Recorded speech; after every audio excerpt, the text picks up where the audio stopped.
ఈరోజు శ్రావణ పౌర్ణమి అత్యంత అద్భుతమైనటువంటి గడియలు.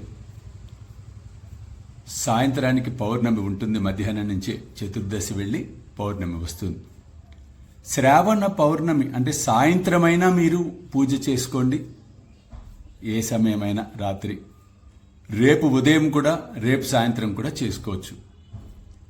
చిత్రంలో చూపిస్తున్నట్లుగా చతుర్భుజాన్ని గీసి 4 త్రికోణాలుగా చేసి ప్రతి త్రికోణాన్ని ఒక తమలపాకు వేసి మధ్యలో దీపం పెట్టి 4 దీపాలు, మధ్యలో సాయి దివ్య రక్షా కవచ యంత్రం కానీ, సాయినాథుని దివ్య విగ్రహం కానీ, బాబా చరణ పాదుకలు కానీ, ఆ జగజ్జనని విగ్రహం కానీ, ఆ దైవానికి సంబంధించిన ఏదైనా ప్రతిమను ఉంచి పూజను చేయండి. ఎప్పట్లాగానే ఓంకారంతో ప్రారంభించండి, నిత్య దీపాలు వెలిగించండి.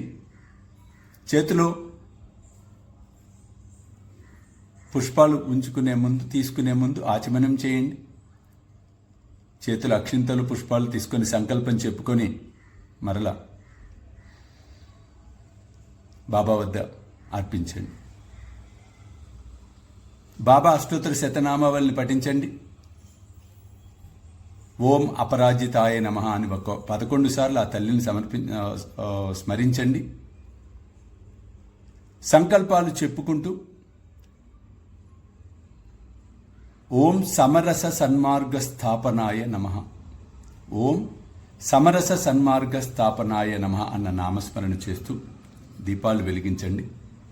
దీపాలు వెలిగించిన అనంతరం మీకు నచ్చిన నైవేద్యం ఏదైతే చేయగలుగుతారో ఆ నైవేద్యాన్ని చేసి, నివేదన చేసి, తీర్థప్రసాదాలు నైవేద్యం అందరూ ఆ నివేదించిన పదార్థాన్ని స్వీకరించి ప్రసాదం కింద ఆ సమర్థ సద్గురు సాయి కృపకు, తల్లి కృపకు పాత్రలు అవ్వాలని, అవుతారని మనస్ఫూర్తిగా ఆశీర్వదిస్తూ సెలవు తీసుకుంటున్నాను.